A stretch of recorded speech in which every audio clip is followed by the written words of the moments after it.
Thank you, Madam Speaker. It's not really a pleasure to respond to this speech from the throne. This is a bad speech from the throne. It's bad in many ways. It pays lip service to the crisis we're living through while doing the bare minimum to respond.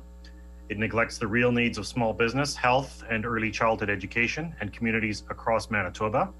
It shows outright contempt for Indigenous people and Manitobans more generally. And it appears to use policies to settle personal scores. In a year of incredible turmoil over racial justice and injustice, this government is choosing to escalate and double down with language that paints Indigenous people as unfairly as criminals. The PC government in this throne speech is promising to take away fundamental rights, including treaty rights, the right to free speech, the right to free assembly, the right to be heard in court. It commits to giving millions of dollars to a political ally to fund a politically motivated witch hunt into political interference into hydro, even as it explicitly commits to even more political interference in hydro and MPI. It undermines local democracy and democratic institutions. It undermines free inquiry, research, and higher education. And as its centerpiece, it promises a policy that will increase our debt, shift the burden of taxes even more to people who work for a living and to businesses, that will make housing less affordable, undermine education funding, and drive up the cost of living and doing business in Manitoba. It is a throne speech whose policies will hurt Manitobans in every single constituency in this province. It is a throne speech from a government that misleads, misdirects, and then denies responsibility for its own actions. And a budget bill that absolves the Manitoba government of taking hundreds of millions of dollars from the most vulnerable Manitobans, children in care. This is legalized theft. Now, I want to say that this spring, after the pandemic was declared, we worked in good faith with this government. We shared ideas and constructive suggestions, and the complaints that we were inundated with from Manitobans in our constituencies and beyond. In mid-April, we had an agreement with all three parties to work together to pass urgent bills. The government seemed to be signaling that they were going to do something to help the economy. But as we sat in that chamber, debating and voting on $5 billion in new borrowing, and the Premier and ministers were sending out missives across the province demanding cuts of 10, 20, and 30%. In the midst of this crisis, when trust was all important, when the economy and health of Manitobans was in the balance, this government chose to pull a fast one, and it destroyed the trust we had. And there were real consequences. The cuts that were proposed at that time would have closed the University of Winnipeg, Brandon University, the Manitoba Museum, and many other institutions besides. And I thought then of the words of U.S. Treasury Secretary Andrew Mellon, who took a stock market crash at the beginning of the Depression and turned it into a depression because he clung to the same conservative economic superstitions that this government does. Mellon told the president of the U.S. at the time, liquidate labor, liquidate stocks, liquidate the farmers, liquidate real estate. It will purge the rottenness out of the system. None of that happened. It made everything worse. Yet that is exactly what this throne speech promises. A pandemic is no time for delusions or denial, but that is what we're seeing from this government. Federal health funding is up. This government froze funding, closed ERs, sold off labs. The Lake St. Martin project has been delayed because the province bungled the proposal. Aside from messing up consultations with First Nations communities, there wasn't even a map of Lake St. Martin in the submission. The entire foundation of this government's messaging is based on a denial of responsibility, that everything is someone else's fault. In this government's second term, they are still blaming the NDP, and they make claims about federal funding that are not true. Why do they do this? So the Premier and his ministers can claim that they don't have a choice, that their hands are tied, that if they are closing ERs or firing nurses or selling off labs or freezing wages, it's all someone else's fault. The Premier says he is cutting healthcare because he does not have a choice. The reality is that this government has been cutting healthcare and infrastructure and more because they want to. In a democracy, this lack of accountability is corrosive. And this throne speech and this government is built on evading responsibility or justifying wrongdoing by continually saying the NDP did the same thing as well. The government members railed on the NDP for political interference with crowns, but this throne speech explicitly promises political interference with Crown corporations. This throne speech pays lip service to Indigenous relations and promises two blatantly divisive measures that deny constitutional rights. And I will say, one of the centerpiece promises of this government, the claim that they will lower education property taxes, is an incredibly damaging proposal. The original cut was promised to be $850 million a year. That's $850 million a year out of the education budget every year. $8.5 billion over 10 years.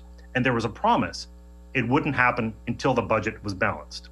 So that is why we have this ridiculous retroactive balancing of the budget, cooking the books to justify going ahead with this promise despite a deficit this year of at least $2.5 billion. Now, a few things about this education property tax promise. We are running a deficit right now. People who own property generally are people who are better off than people who don't own property. And the more property you have, the more you pay in taxes. So right now, the PC government is proposing to borrow money at interest to give people who are generally better off a tax cut. There will be less money for education. We are going to go deeper into debt for this. And it means shifting the tax burden away from people who own property to people who don't. People who pay income tax, people who pay PST, people who pay business taxes. If you ran a business, would you take out a loan so your big spending clients would spend less at your store? Your debt goes up and your revenue goes down. If the PCs were running a business, they would be going into debt to pay people to shop less at their store. So that's completely divorced from reality. It repeats many of the same exaggerations and manipulations we've heard over and over again from this government. And it happens that I come from a generation where my parents and grandparents lived through crises. Both my grandfathers lived in the First World War. My grandmother's father died in the Spanish flu epidemic, leaving 5 children and a pregnant widow behind to a very hard life. My father was born in 1933 in the depths of the Depression. He grew up the youngest of 5 children in a converted granary on a Headingley river lot next to the jail. My mother was born the year before the outbreak of the Second World War. When my grandfather went off to serve in the Second World War, he left his wife and 2 children behind, and they endured 18 years of rationing in the UK. And we sat around the kitchen table as a family, talking about the Depression and the war. And so when I hear the Depression invoked, and I think of the hard life and hard lessons that my family and millions of others had to endure under politicians and governments who did not know any better, I find it insulting that we have a throne speech that goes out of its way to make life worse for so many Manitobans. And I mean that. There is something in this throne speech to hurt Manitobans living in every single constituency in Manitoba, some more than others. It is a throne speech that pays lip service to events of colossal suffering while having learned nothing from those events whatsoever. This throne speech, and indeed the entire agenda of this government, is based on inflicting pointless misery on people, many of whom endured that same misery under the NDP.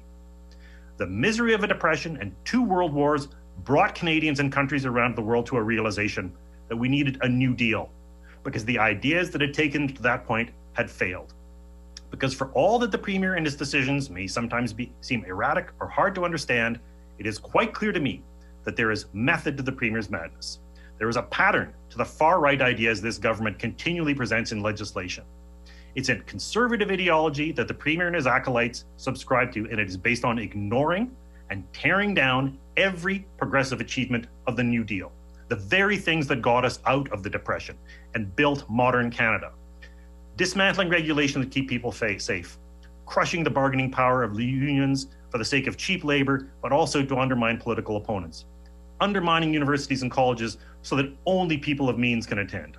There is nothing bold or new about this. This represents the action of conservative politicians who've spent a lifetime reaping the benefits of the sacrifice of earlier generations and public programs, and are now kicking the ladder away for the rest of us. So it will come as no surprise. We do not support this throne speech, and we offer the following sub-amendments. I move, seconded by the member for Tyndall Park, that the motion be amended by adding after clause BB the following clauses. CC, failed to adequately prepare personal care homes in Manitoba for the second wave of the pandemic, resulting in too many cases and deaths in personal care homes. And DD, failed to adequately test some COVID-19 related supplies, like masks, so that a large amount of money was spent wastefully in paying for substandard PPE.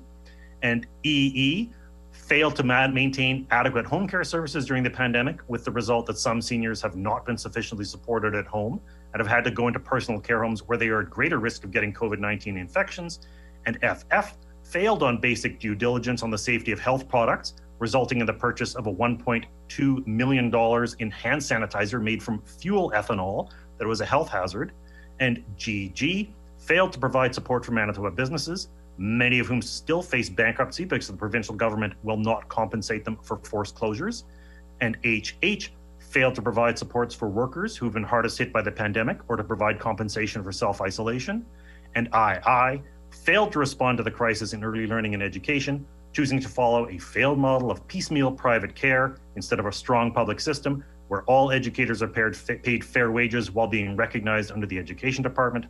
And JJ, failed to protect students, families, teachers, and staff in the education by forcing a back-to-school plan that was initially unfunded and refused to commit to essential safety measures against COVID-19 in the public school system. And KK, failed to protect French language rights and services by not having communication materials or COVID-19 questionnaires in French. And LL, failed to adhere to basic principles of justice and morality by introducing bills that usurp the power of the courts by canceling court cases and voiding legal contracts while depriving plaintiffs of their day in court and shielding ministers from responsibility and accountability. And MM, failed to follow the basic duty of upholding the law and the Constitution by introducing bills that undermine fundamental constitutional rights, including the right to free speech, freedom of association, and collective bargaining. And NN, failed to advance reconciliation by refusing to work in partnership with Indigenous communities and instead introducing bills that infringe on constitutional Indigenous rights. And OO, failed again to articulate any vision for growing Manitoba's economy other than yet another plan to plan. And PP, failed to provide access to children with disabilities, including learning disabilities, in the K-12 education system. And QQ, failed to achieve the eco-certification of the whitefish fishery on Lake Winnipeg and other lakes in Manitoba in order to enable better markets for Manitoba whitefish, at the same time ensuring the fishery is sustainable. And RR, failed to support municipalities in their efforts to represent the will of their citizens by promising to force private sector infrastructure projects to satisfy progressive conservative donors. And SS, failed to ensure conflict of interest legislation was in place to prevent a former minister, within months of being defeated in the 2019 election, from being able to get a job with a private company that was recently awarded a very large contract from the provincial government to deliver crucial healthcare services to remote and northern Manitobans. And TT, failed to ensure that government officials abide by basic conflict of interest rules, allowing them to run side businesses, including working on political campaigns that undermine any pretense of being impartial. And UU, failed to adequately address the issue of contaminated sites and lead exposure in St. Boniface and Weston in Winnipeg after years of reports which were not disclosed. And VV, failed to commit to systematic testing of blood lead levels in children aged 1 to 3 years of age in areas where known lead contaminations exist from past or present industrial activity, older homes with lead paint and or lead water pipes. And WW, failed to commit to community and employee input in evidence-based outcomes for healthcare changes in placing insulin pumps, hearing aids, and life-saving drugs and devices under Medicare. And XX, failed to commit to implement the Diabetes 360 Degrees strategy developed by Diabetes Canada to help treat and prevent further diabetes in the province. And YY, failed to present a mental health and addiction strategy to address the methamphetamine and opioid crisis by covering mental health care under Medicare to address the needs of vulnerable Manitobans. And ZZ, failed to commit to address the urgent need for First Nations housing or developing emergency management protocols for northern or remote communities. And AAA, failed to mention the importance of immigration to Manitoba's economic and social fabric, which can largely be attributed to the provincial nominee program. And BBB, failed to commit to reversing the decisions to dismantle collaborative healthcare teams and increase senior management positions in health by expanding another bureaucratic arm of the provincial government with shared health services. And CCC, failed to commit to improving issues relating to independent living, hospice and personal care homes, or reversing the decision to raise costs on senior home programs. And DDD, failed to commit to raising standards for ethics, integrity, and conflict of interest for senior members of the civil service. And EEE failed to commit to enhancing the protection of children under the care of Child and Family Services. And FFF failed to provide the Manitoba Advocate for Children and Youth with expansive investigative powers needed to properly advocate for children and youth. And GGG failed to implement plans to reduce poverty by replacing employment and income assistance with a jobs and basic income program to help those in greatest need. And HHH failed to commit to ending the extraction of natural resources, mining in provincial parks. And III failed to update and implement the duty consult framework for Indigenous communities, resulting in the delay of major projects such as the Lake Manitoba, Lake St. Martin Flood Outlet Channel project. And JJJ failed to respond adequately to states of emergency declared in rural municipalities after significant drought conditions have hindered farmers' abilities to operate successfully. And KKK failed to address the unacceptably long delays for Northern Manitobans to get bail in the criminal justice system. And LLL failed to work with the federal government on the development of a national pharmacare program to address the high cost of pharmaceuticals, especially for seniors and vulnerable Manitobans. And MMM failed to commit to not dismantling Manitoba school divisions and keeping community input in education systems. And NNN failed to commit to stop charging Manitoba Hydro exorbitant fees, which increases the debt level and prevents the corporation from returning to financial health. OOO failed to commit to providing fiscal stability to strengthen provincial government revenues and develop a credible plan on growth and investment instead of cuts. PPP failed to commit to spending locally and stop hiring consultants from outside the province. And QQQ failed to commit to developing strategies to work with the federal government, Métis and First Nations peoples to ensure that all Manitoba First Nation communities have better access to improved earthing stations, healthcare initiatives such as the NUCA program, clean running water, internet and phone connectivity, teachers and land, air and air transportation.